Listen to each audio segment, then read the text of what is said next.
Auntie, you would look at us humbly, ma. Humbly look at us, ma. Yes. Wendy's Beauty. Close the eye, open it. First client for the year. Turn your face to the right, to the left. Is that to the left? Oh, come back. Hey.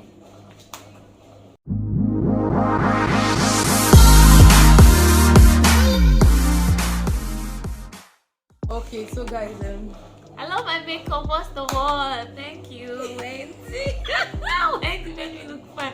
I never knew I could be this beautiful. Actually, I used to. Now I'm going to. After this time, I'm going to start like a girl. All this will be. I feel like a hoodlum. Hoodlum. But now I know that there's greatness in me. Not greatness. I know that I'm gonna make you proud. Oh my god! So guys, NEPA left us Yes, when we're sir. talking about something very important. That's how this. I don't want to think about it, but I was so pissed and tired. So we had to go ahead and do the makeup, continue off camera while we're waiting and hoping that Jehovah will help us so that they can bring the lights. Well, they brought the light, but we're already finished. Yeah. And you didn't see the process, but I've done this lip before on my YouTube channel, so if you want tutorials on this, you can go and find it. Yeah. These are Larry lip stains, and then of course lashes. We've done all these things before, so if you want tutorials, or I'll still bring more tutorials, but for now, so floor is open to you, my dear Lizzie. We're talking about young girls and at what age and stage they should know. And we talked about that as soon as they are born. I actually had I've seen pedophiles. I've seen people who take advantage of young children, babies as little as 6-month-old babies. I've heard of cases of that. 6-month-old baby girls being raped. I've heard of 1-year-old baby. In fact, one that happened, like I knew about it was I saw the victim. It was fresh. That one tormented me for a very long time. Was a 5-year-old girl who was sent to go buy biscuits during church service, and the person who she went to buy biscuits from carried her in and raped her. She came out bleeding and crying. It was terrible. It was terrible. In Igbo, they say church awasala. That was how church ended. Service ended that day because we needed to find who did it, and we realized when we found out who the person was, he's a serial rapist. He has raped his sister's niece, his sister's daughter. That's his niece, his own niece. He has raped her when she was a kid. He has raped. He has series of rape cases. So my question is, why do African mothers or some women be negligent about these things? This person has this kind of history. You have girls in your house, and apart from girls in your house, other girls come to visit. Your daughter's friends, they come to visit. Why allow this sort of person come to your house? Why allow this person man your shop? Why allow this person be around? So I feel like for some reason, I don't know, but African mothers, this is the point where, like, I'm talking to both married and unmarried women, because I feel like we all have a collective responsibility, and that's why I love what Sister Lizzie does where she stays. Bringing girls, any girl that crosses her path, if like fishing hook, like any girl that comes across her path, she just gathers them. Any girl acting strangely or acting not nice or in the lady, like she just corrects them. I feel like that adage that we used to say that it's not only one person that gives birth to a child. Igbo people used to say, "Oh, it means it's not only one person that owns the child, the community."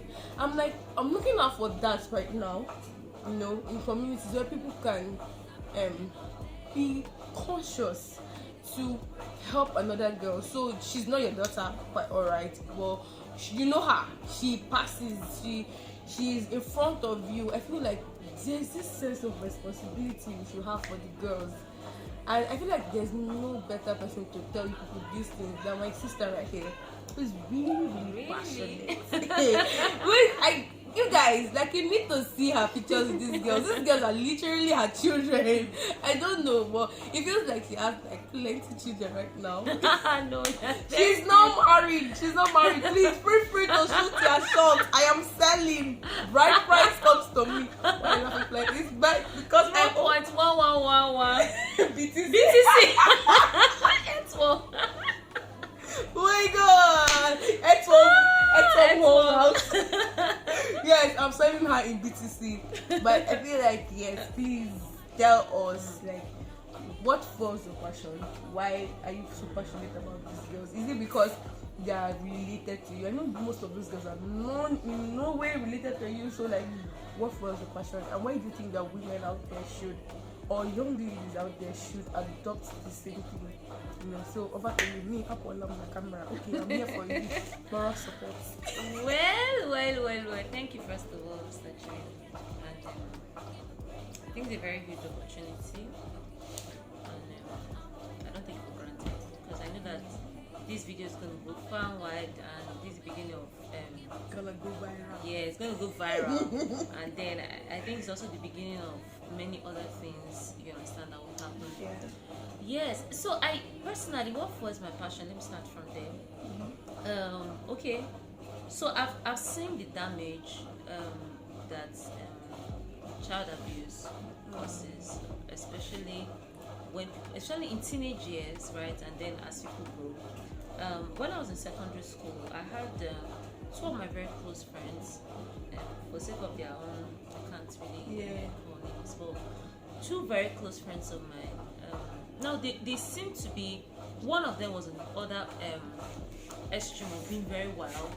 Yeah. Yes, and very extreme, very wild, like date guys, just you know, she was never in a steady relationship and all of that. And then the other one was on the other extreme of, no, don't touch me, don't do that, and all of that. And one of these we got talking and realized that both of them were molested when they were young girls. Babies. One of them, the one that is like a serial girl, let me use that word. I think it was funny. It was not once. This one staying in the house with them and she was a child, right? And then it was like a continuous love. And then our mom used to walk out of the house. Father was never really around. So the guy had all the time in the world to do whatever he wanted to do. And all of that. And it's kind of just damaged quite a lot of things, right? And all that. And I feel like I've had my own experience, and maybe with time, maybe I'll come to that point and I can really talk about it. But then I feel like yes, it's everyone's collective decision. Yes, I can't overemphasize that everybody has to take responsibility for every child, whether male or female. Now there are some irresponsible attitudes you notice in small boys, because over time I think we are very in some houses they are very strict on the ladies and very free with the guys. Right? So with the guys anything goes, because nobody's gonna rape the guy. Nobody's going, but actually they are actually boy children that are actually molested too. You understand, and all of that. So I understand that we are females and all that, but I think it's cuts across gender. We have males who are, and because for guys, they tell them to man up, right? Tell them to man up, be a man. So don't talk about it. Don't say these things out there. How can you say someone touched you? You understand, molested? You know, it's almost something strange to talk about. You get so. Yes, let me now address two parties here. There's people who serve as guardians, parents, guardians, elders. You are around. Pay close attention to children. You can't live in isolation, and then you can't also live in denial that things like this are not happening out there. Even if you are praying, because I think the other day was saying that yes, pray all you want.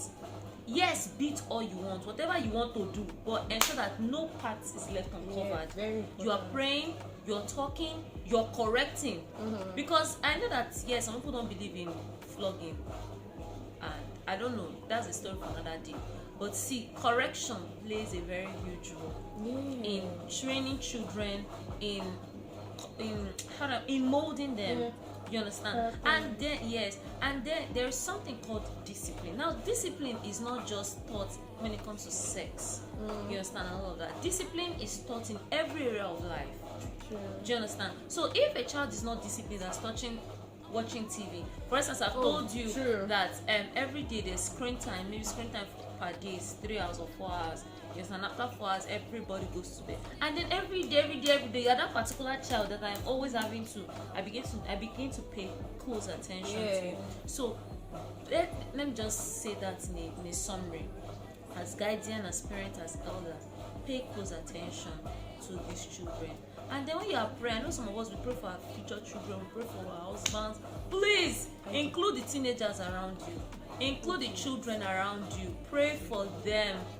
I think it's something too that I intend to take up, because you know what, talking things like sometimes you feel like when someone is saying that the person has gotten it all together, the person is doing, but we are also still, we know that this is the truth, right? We know that this is what we ought to do, and we by ourselves too, we are moving ourselves in line with this truth. So pray for them, pray for the children, pray for whether they are not your own, that way you never meet them. Pray for them, talk to them, right? Correct them. If you have to shout at the child, let the mother come and meet me. You understand? Whoever you are, come and meet me that I corrected your child. You understand? I'm not going to, because I know people will say, not my business, not my picking. May they not come tell me once, may the person not come insult me. But you would have saved a life, you would have saved generations. Because you know this thing called abuse, it can be transgenerational. And a vicious cycle. Yes, because sometimes, I think I always say this, sometimes the abuser was once abused. The person who is raping children, maybe he too was raped or molested. Do you understand? So we can add up, it's like a vicious circle. You notice some men molest, because that thing is not, they're not born with these things, right? It came from somewhere. Just I think there's this picture where they said a man had 2 children, he was an alcoholic, right? I know you've seen that now. Where one of the child, because he grew up in an alcoholic, he said we never drink alcohol, he became a responsible person. Another child in that same era went the other way and became an alcoholic. So I think, and then your lifestyle, because we're not just saying, we're not just praying, we're not just, our lifestyle. Children watch us. Children watch us. Now, I have a shop, and I'm a fashion designer and all of that. And I have a shop, and then the best else clothing, yo, like give it up. And then I have teenagers who come around. There are things I don't. How do I put it? I don't tolerate. On the normal, there are things I don't tolerate, right? And sometimes it makes me come across as being too harsh and too hard. You get. But then there are things I do not even, let me say, I become much more deliberate about them, because I know that these children are watching. They are looking at you. They are observing. They may not say anything, but they are observing. Sometimes you feel like, oh, now me and myself, I can't come and kill myself. Allow me to rest. Right? I can't come and kill myself. Let me just try to live my life. But then you forget that they may just be one person that's watching you. But let that person be watching a good movie. Be cool. Do you understand? I'm sorry I have to come up very hard, and I think I'm also talking to myself too, right? That I'm living a life that people are watching, teenagers, children, and I want to present the right pictures. Do you know that? I think it's a part that I would share. I've never said this in a very, like, ever to anybody. When I was, I think 4, I was told, I came up from school and my parents had to give me to our neighbor to be babysitted, like to be taken care of.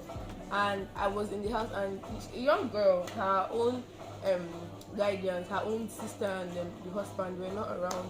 And it was just me and her. And she was, you know how you want to take care of a child, but you're also interested in this movie you want to watch.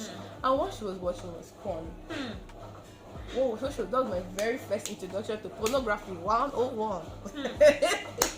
4 years old, I had just come back from school, and my parents were not around, nobody was around, but she's a close neighbor, we speak the same language, and so we're like, my parents feel like it's okay to leave me, my parents thought it was okay to leave me with her, but you want to take care of a baby, you want to put your eyes on her, but you also want to watch porn. I don't know how is that possible.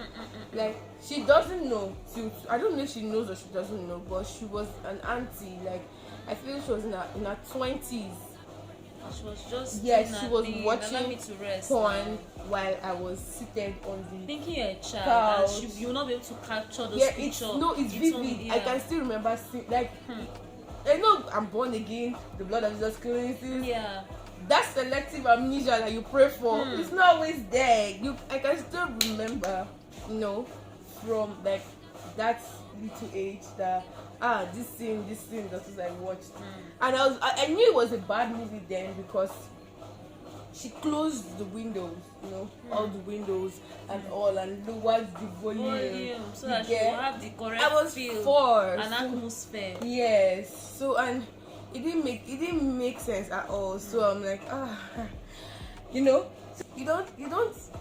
don't do stuff around the child and say, oh, she's just a child, or oh, he's just a child, he will remember.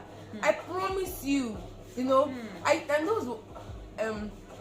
grew up with the mindset that okay, the babies really remember, but honestly, they do, because looking at myself right now, I can still remember, that I watched porn, even if I cannot remember now scene for scene, but I remember that I know some scenes. I remember that the lady was blonde and she was putting on a black lingerie. It's even that I'm grown, I know what all those things are, but like you could tell that I didn't forget. I was 4 then. How old am I now? I just clocked 25, and I can still remember. So it dawned on me that no matter what you do around any kid, you're always going to remember. It doesn't even matter if the child is 2 years old. It's just that don't do it. Yeah. Don't. Like, I don't know. How do we emphasize this? And I think that you can't. Before long, you always portray who you are, right? Yeah. So I think it's a thing of knowing that every moment that you live should count. Now there was a period of my life when I think I was just haphazard in my life and my decisions and everything. And while I was still being very conscious, because I was like, oh, I grew up in that setting of you don't want people to see you in a certain light and all that. So if you're ever doing something that's bad, you want to do it codedly and in a hidden manner. And then I could remember someone telling me, are you afraid of what people say? You should not be afraid of what people say. Yes, you should not really live your life based on what people say, but then you are a picture people are watching, and you don't want to portray an image that's, yes, people may forget you, right? But that image, that picture, They never forget, right? And especially if they see you as someone who should uphold. Now, I know that some funny thing goes, right? So when they will see them, they just, you understand? Yeah. But there is a kind of life that maybe already you are this kind of person that you want to uphold a certain standard. I think everybody should be like that. Yeah. Do you understand? And I think it will make the work easier. Yeah. You understand? Because children will have people to look up to. Even though they don't come to you to share their struggles, they have someone to, like, I want to be like this person. Like, there will not be a scarcity of role models to people to follow. Yeah. Do you understand? And then I think we see I was saying, let's make it even more practicable. Now, as a parent, you have a TV in your house, or let's use for instance TV. You feel like that child is so young, and then you don't have parental control or your DSTV and now it's as basic as this. I've heard stories of children who are in kindergarten and they try to finger their mates because of what they are being exposed to at home. Now, if that child is not being corrected, so not corrected, that child grows up and takes it, you understand? And then if he's not able to find a fellow female who agree for, maybe he feels like he's not fine enough or something, before you know begins to rape, before you know begins to abuse smaller children and all of that. So I feel like it starts from those very, very little things, you understand? So I think, and then coming back to the children now, I feel like there are already people, and I'm going to say this very honestly, there are people who have already been abused. You're in your teen years, you're in your adult age already, and then that's how do I put it now? And there's should I use like an outpouring, or like what's the word?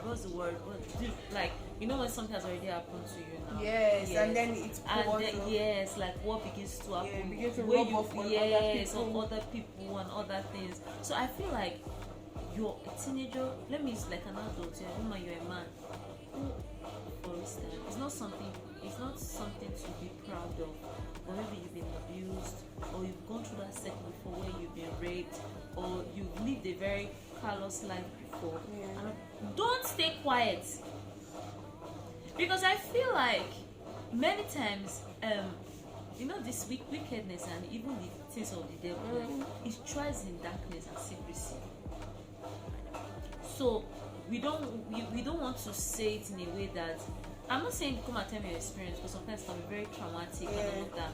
But you see that if people rise up and speak up, and you understand, you have people around you, you knew how your own played, and you see like it's playing again in the life of someone, and you're just negligent. No, I feel like someone said something. I think someone was just saying something, and said that, do you know that something bad can happen to you, but out of that bad, God will make something good out of it. Yeah, because I feel like children don't know that it's possible to be abused. It's even worse when you're a teenager and you're abused, because you can't talk about it. You feel like you did something. You feel like you feel guilty. You can't talk about it, because every time you talk about it, it's almost like. In fact, can we even stop this vicious circle of making people who speak up feel like they are trying to blackmail their people? I don't know, but whatever it is, I think we should stop it in Jesus' name. Stop it in Africa. No, honestly, especially when people speak out about somebody or something that this person did this to me, or I went through this, and then you're seeing that they're saying those things for cloud's sake, or for like who uses such things? Do you know how much energy it takes to relieve?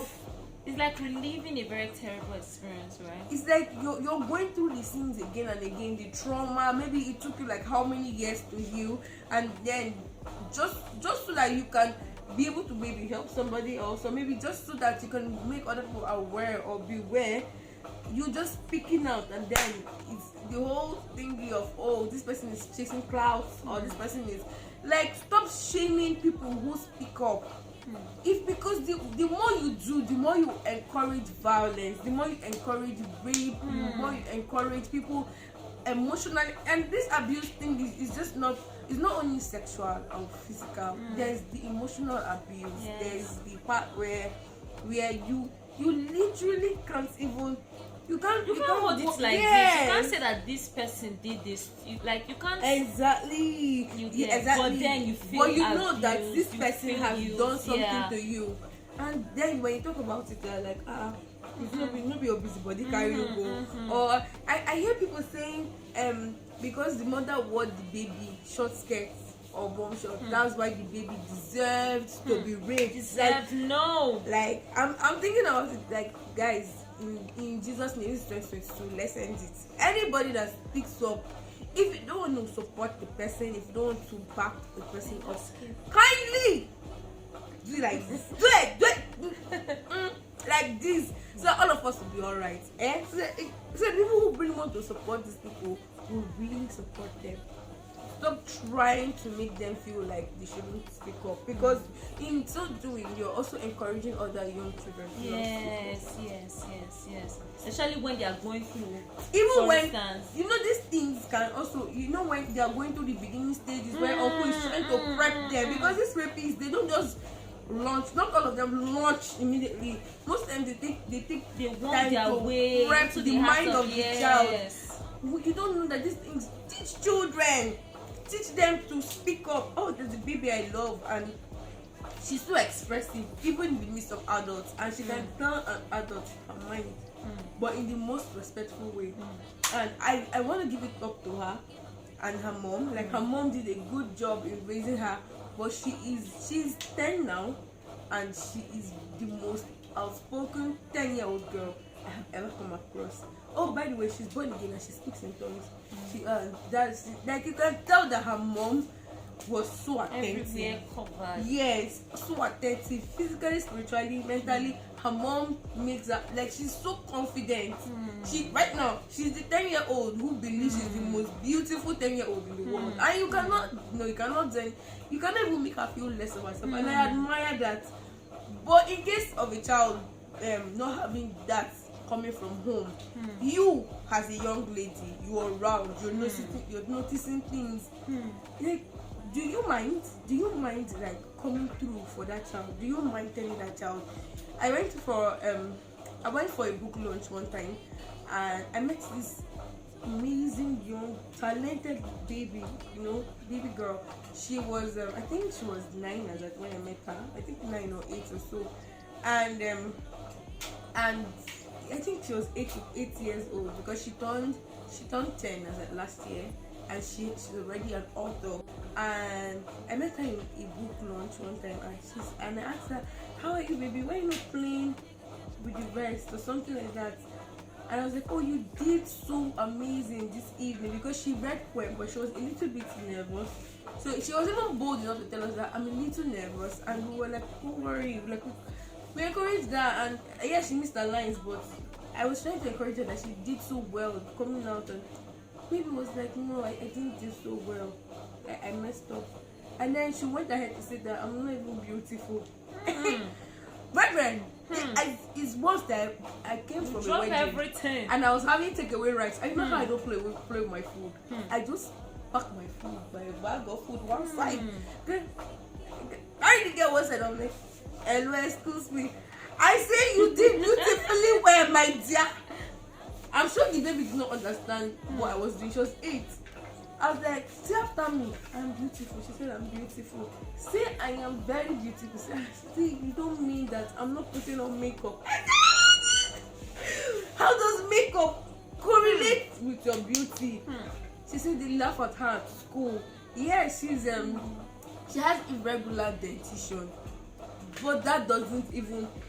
You can see she's beautiful. She's like, for goodness sake, she's an 8-year-old baby. She says she's been bullied in school and everywhere, and the only playmate she has is her younger brother. Now her younger brother looks like the one who is the one that is physically attractive. So, but like, she's this self-esteem thingy. Like, I was like, "No, God, I have work tonight." I do. What is meet and greet? Meet and greet. They were begging me to take photos, because that night I was very sure I wanted her to say it at least 10 times to my hearing and her hearing that she was beautiful. And I could feel in my heart, because I know what it means to be there. I have been bullied like that. I have, for the most wrong reasons. I've been called not beautiful before. Like, see me, me, a home is world like me. A home is world. They say I'm not fine. They don't have good taste. That's why I just want to tell them. Yeah. but you could tell that the society is becoming something else these days, and we really need to take responsibilities for these children when we see them. And thank God, I'm so glad I met her as a then. Meeting her 2 years after, and she was like, "Auntie," and she hugs me. She was at 2 years after, she was already an author of a book. Like, I never read a book. I'm 25. I never read a book. What I'm saying is, you don't want to know the amazing things that lie in children. All they just need is somebody who would lead them in the right direction, who would make them see that this is who you are. These are the things embedded in you, the talents. Make good use of them. Be confident about who you are. Come out. Talk confidently. Whatever it is, hone your skills. You don't need a boy to validate you. These reasons are the reasons why Hold by Grace is at the core. It's like the core of my being. Like, I know I love Wendy beauty. Like, I love makeup, and I'm passionate about making women like feel beautiful and all. But honestly, the core of my being is Hold by Grace. Is that these girls at any age would find themselves. They'll be aware. Oh, I'm a baby now. Like, the 3 years old will be allowed to. I'm telling you, I was not allowed to be a child. I do not. you know that thing where you grow normally, like people have childhood, then become teenagers, adolescents, they become babes. I was already matured from like I had to think ahead. I had to reason ahead. First of all, my body was bigger than my age, so I also had to be smarter than my age. I also had to be wiser than my age, and it was not easy. It wasn't so palatable, but I had to do it because I was in so much trouble, more than I already was in. And for me, I just want these girls to be children, 3-year-old, 5-year-old. Be you, be a child, be free, but know when somebody's trying to change the course of your life. And then also know that I might be 3, I might be 5, but one day I might be 6, I might be 8, but one day I would grow into a woman, and this is what I would like to do. This is how I would like to be. Do I like to dance? Oh, I want to go for ballet classes. Do I like to sing? Oh, singing classes. Do I like instruments? Do I like arts? Do I like to be, would I want to be an aeronautic engineer? Do I want to be a pilot? Whatever you want to be. Like, for me, is that I want these children to see themselves for how God sees them. Use their talents, hone their skills as they're growing, and just dream fearlessly. Reach for those dreams. Just without having to go through this extra shenanigans of this one, that one, this one, that one. Next thing, they don't even know what they want to do with their lives. I'm telling you that I met a lot of girls who basically did not know what they wanted to be. I was asking them, I said, what do you want to be in the future? You need to hear funny things. I want to be a market. I want to be a market. Some people were able to say they want to be teachers, but yes, but they're like, I want to sell in the market. Or I want to get shop. I want to get shop. I want to get big shop for market. That kind of thing. I'm like, okay. If you want to be a trader, if you want to be think international business, think big. Don't go thinking, I don't know, but I heard funny things, For me, I think this is our final words to you as we take our bow this evening, because now night, after how many hours, never gave us light. Before you disappoint us, let's wrap it up.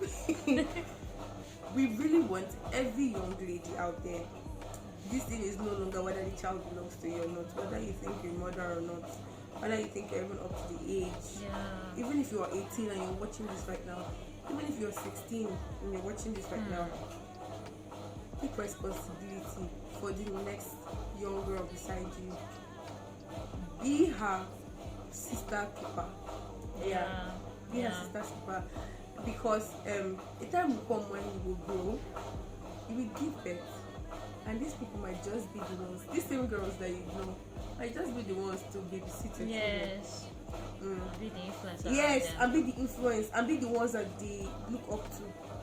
I don't know how you want it that time, I don't know what magic you want to do, but surround you, make sure that wherever you go, you don't have to make it so big, you don't have to make it so, just take responsibility. Please do. Thanks and God bless you. Can I say one last thing? Yes, please. So I think just like you said, to wrap up, and I think because the focus for the talk, sex education, like seen from a biblical view. Okay, I think I was saying, I didn't really rub it in that sex is not bad, and I think we should be very, because I know that there's another divide of like people with a certain belief system that believe I should not just talk about it at all to your children, like don't even talk about it, like it's something, and I feel like that misery has made it like something of a very big issue, you understand, because it's not just abuse that comes from, it's not just sexual abuse that comes from when there's no proper sex education. There are many other things that happen as a result of that. So I feel like it should be talked about freely. Don't leave sex education to teachers in school. Talk to your children, talk to the girl around you. Once you know that she's being neglected, there's some small side, talk to her. And then the ministry of, like you said, like us being sisters keeper. Yeah. There's nobody that's called to do this thing. Because Hello. I know that will make it look like, oh, I'm not called to children ministry. I'm not called to teenagers It's me ministry. that is called. I'm not They called flashed to me from this. heaven. No. I don't feel that should be the case here. Let's just look out, because it's something about passing on something to the next generation. In the Bible, when God did all those great things in the wilderness, He gave them the system He taught them to preserve this testimony. Yeah. You have to preserve it, because preserving it, you pass it from generation to generation. And when you don't do that, because these things will be passed on, if you don't preserve it and pass it on, it will be passed on. Yeah. It will actually be passed on, but it will be distorted. Yeah. Yeah. It will pass on. I think that's what's happening, because there's a whole lot of distortion when it comes to sex, when it comes to this whole thing. People are on different divides. You understand, including the talk that God hates sex. Meanwhile, He made sex. Yes. Not just enjoyment. And then you but that are also saying, even you that are procreation. saying God hates sex, you are a believer. Yeah. And then there are still times when you yearn and desire this thing. It's a legitimate desire, right? But then we must understand the context. I think we said it, that God does not create anything without a purpose. Yeah. Marriage is the context for sex. Yes, let's just teach it where it is. Don't use your life as a parameter, because teach it. I know sometimes you feel like, I'm still trying to get my life together. I'm still trying to get my act together. But then that does not, your act, your life is not the definition for truth. Right? Truth is truth. We are aligning, you are aligning, everybody's aligning to this truth. Yeah. You understand? So I thought to just rub that in. I think it's a very great thing, and I think that there's so much more that will come out of this. Even personally, in my own personal location, and as I move on with life, as I pursue to be it, to be very deliberate about these things. Very, very deliberate. Yeah. And yes, thank you so much. I feel privileged to be on this show. My gosh. Yes, and my makeup is so fine. I feel so beautiful. Like, I feel beautiful. I've always been saying I'm beautiful, but right now I feel beautiful. And thank you, Wendy's Beauty, for Wendu. Sorry, no face. Wendu's Beauty. So you can. She does all the kinds of. Yes, so I'm doing this. I'm sorry, I have to do. She did not send you. Let me sound like all those guys to take seed. So they did not send me to raise offering, no. But I have to do this because yes, she's good at what she does and all of that. So I encourage you, and then trust me, you're gonna have a great time if she comes to touch your face. Her hands are golden. Oh my gosh. They are wonderful. Like you almost slept up on me. They are wonderful. Like, I just felt like something was happening to my face. I felt like in my mind I'm like, oh God, so is this how no, honestly at the point I was like, Kai, so that's how when I get married now. That's a touch. Like, it was so nice to the feel and to the mind. So anyway, let's end it there. Thank you so much, Wendy, and I feel privileged to be here. Thank you so much. Thank you. So guys, thank you for watching our drama. Yeah. Oh my God. You need to see my before, then you know that she did a good job. It's everything there. Don't solve it. Thank you. You're welcome. Thank you so much for joining us. Thank you. And thank you so much, guys, my bulls, for joining me. And see ya next time. Yes. Same station. Same time, same station, same host. Oh my God. Same host. Yes. Another guest. Another guest to be a fireful somebody. Yes. Oh my God, gosh, I'ma leave the identity for people too when she comes up. Yeah. All right. Good night. Good night. It's not night when you watch it. But thank you anyway. Bye.